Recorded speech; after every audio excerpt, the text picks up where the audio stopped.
Today, I'm going to show you how this NIS2 documentation toolkit looks like. So basically a set of documents that supports this EU cybersecurity directive. Okay, first of all, what is this toolkit? So basically it's two things in one. First is that this is a set of policies, procedures, records, reports. So all the documents, all the document templates that you need to comply with NIS2. And the second thing is that this is a software which actually helps you speed up filling out all of these templates. So I'll show you how this works in a second. Just let me show you first what are the, let's say, elements of this user interface. So first of all, you see here the folders. So the folders are basically the folders for all the documents, but they also show you the implementation steps in your project. So you should start with the management support, then go with the project plan, initial training plan, top level policy, and so on. When you open each and every of these folders, you will see all the documents and the reference articles within NIS2, and also whether a document is mandatory. So, for example, project launch decision is not mandatory, it refers to the whole NIS2. Whereas if you go for the top level policy, this one is mandatory, and you actually see exactly the relevant articles for NIS2, but also for ISO 27001 if you want to comply with 27001 as well. Now, most of these documents are actually here for cybersecurity policies and procedures. As you can see, there are 22 of them. I'll just browse briefly through them. And also for business continuity and crisis management, here you have 17 documents in total, starting from business impact analysis and questionnaire strategy and all of these things, all of these documents further. There are also many documents here for incident management and reporting.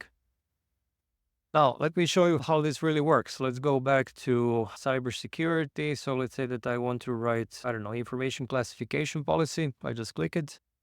So here you can see that the wizard is opened for this particular document, information classification policy. And that this wizard actually takes you step by step through the whole document and helps you with how you actually customize the documents for your company. First it asks you, okay, what is the name of the person to approve this document? Now, since I already filled out a couple of documents before, the system actually learned what is the name of the person who would normally approve this document, and this is why this is pre-filled already here. Same thing for confidentiality, so this is already pre-filled. So the point being here, the more documents you fill out, the more the actually system learns about, let's say, the specifics of your documents, and suggest all of these things for your particular company. And on the right-hand side, you can see the preview of the related section that you're filling out. For example, this this confidentiality level will be displayed here in the document like this. Okay, when you go next, who is the owner of this document? Let's say this is the, CISO. What is the job title of the person to approve this document? CTO. And basically, these are, let's say, the things that you can do to customize your document. And then you simply click download, and you will see that the document is already ready. And I'll open it now and show it to you. Okay, this is how the document looks like when you download it. So, of course, you will open it in Microsoft Word, and it will already be pre-filled with all the information that you entered through the software. It already shows your specific logo, and this is the logo that I uploaded at the beginning of using this software. It fills out your company name. You will see that it already entered some information like who will be the approver. Let's go further and see what else is already pre-filled. Already, of course, you have the full text of the document. You have in the header the company name, and this is the classification of the document. And you will see that you also have the footers pre-filled and so on. And basically, you will see that the things that you entered previously are already here in this document.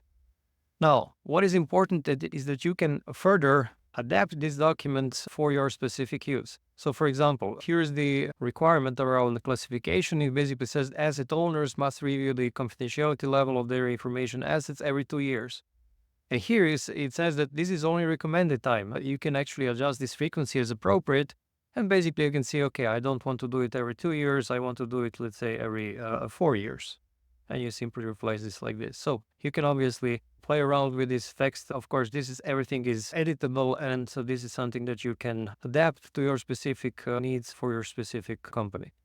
Let's say that you want to also enter the version number of this document. So let's say this is version, let's say 0.3 from a particular date, let's say 2024, September, let's say 18th.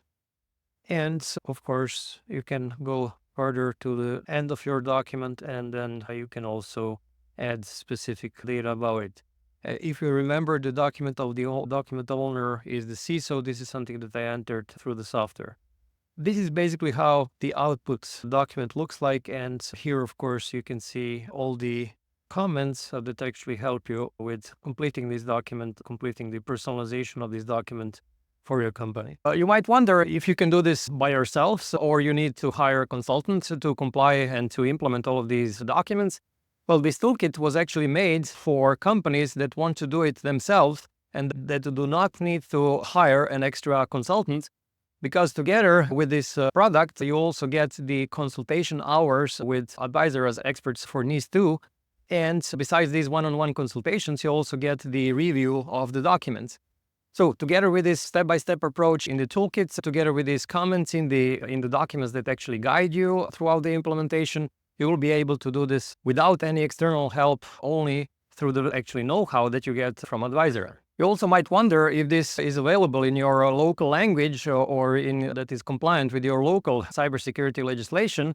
And basically what we do in Advisera is that whenever a new regulation or local cybersecurity legislation is published, then we also publish a local version of this NIS2 toolkit, which is adapted for this particular cybersecurity legislation in a particular country.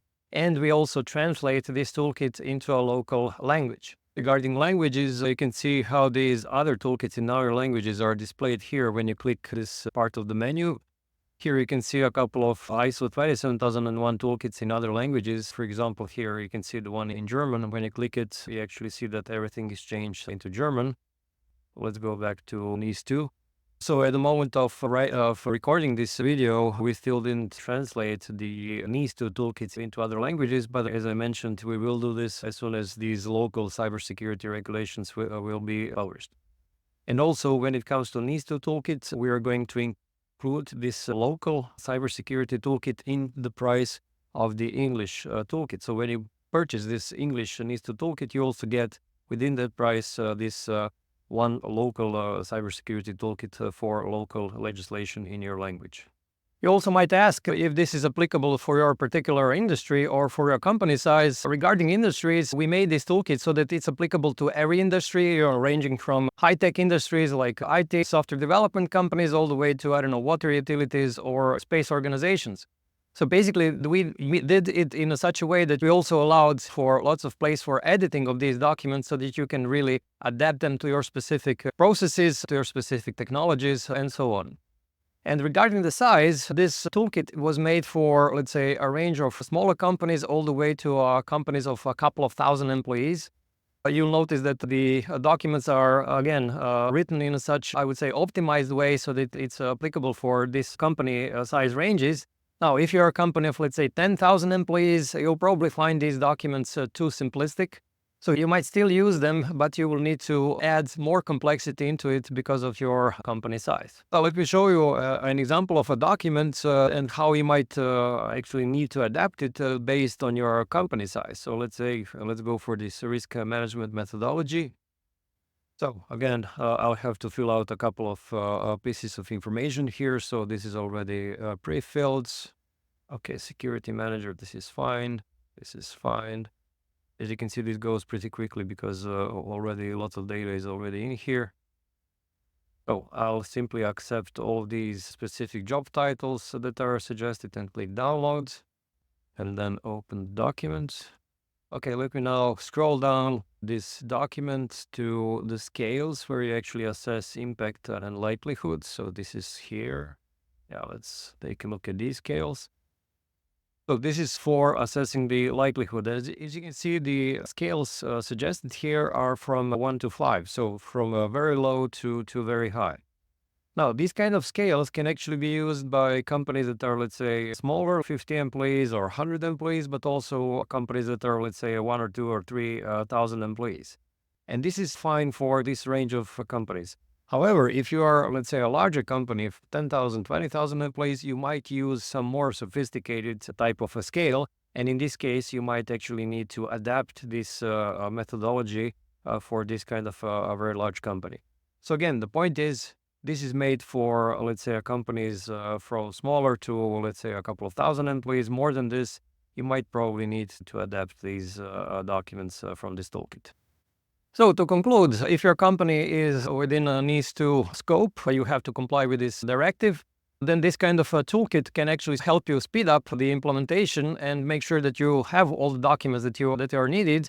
It also defines the steps that you have to follow so that you are actually not spending too much time on some, let's say, wrong steps in the implementation. And it also is, if your company is not too large, then this is probably something that can help you out. And you can click here to actually access this toolkit page so that you see all the documents that are within the toolkit, and you can open up a free preview of each and every document. Thanks for watching.